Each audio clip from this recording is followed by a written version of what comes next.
અમરેલી જિલ્લાના હિમખીમડીપરા વિસ્તારમાં આવેલ મદ્રેસાના મૌલાનાનું પાકિસ્તાન કનેક્શન સામે આવ્યું છે, જેમાં મૌલાના મોહમ્મદ ફજલ શેખના મોબાઈલમાંથી પાકિસ્તાન અને અફઘાનિસ્તાનના સોશિયલ મીડિયામાં ગ્રુપ મળી આવતા એસઓજીની ટીમ ચોંકી ઉઠી હતી અને આ મામલે ધારી પોલીસ મથકે જાણવાજોગ ફરિયાદ પણ દાખલ કરવામાં આવી હતી। ત્યારે હવે આ મામલે વધુ તપાસ કરવા અમરેલી એસઓજી દ્વારા આ મૌલાનાને અમદાવાદ લાવી એટીએસને સોંપવામાં આવ્યો છે। ત્યારે હવે આ મામલે આગળની તપાસ એટીએસ દ્વારા કરવામાં આવશે।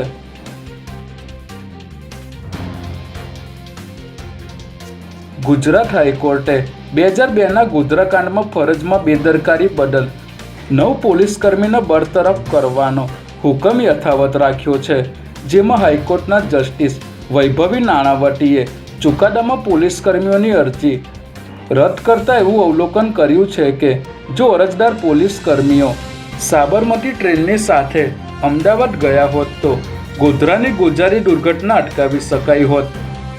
રેલવે પોલીસમાં જે તે સમયે ફરજ બજાવતા અરજદારોને સાબરમતી એક્સપ્રેસના પેટ્રોલિંગની જવાબદારી અપાઈ હતી, પરંતુ તેઓ ટ્રેન મોડી પડતા અન્ય ટ્રેનમાં વહેલા અમદાવાદ આવી ગયા હતા।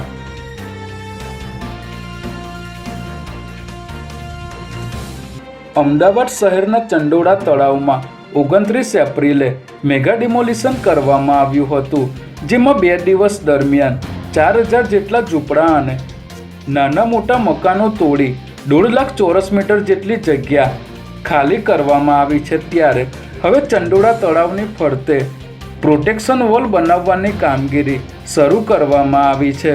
જોકે કલેક્ટર અને મ્યુનિસિપલ કમિશનર દ્વારા તળાવની બાઉન્ડ્રી નક્કી કરવામાં આવી નથી, છતાં 3 કરોડના ખર્ચે 5 કિલોમીટરની પ્રોટેક્શન વોલ બનાવવામાં આવશે।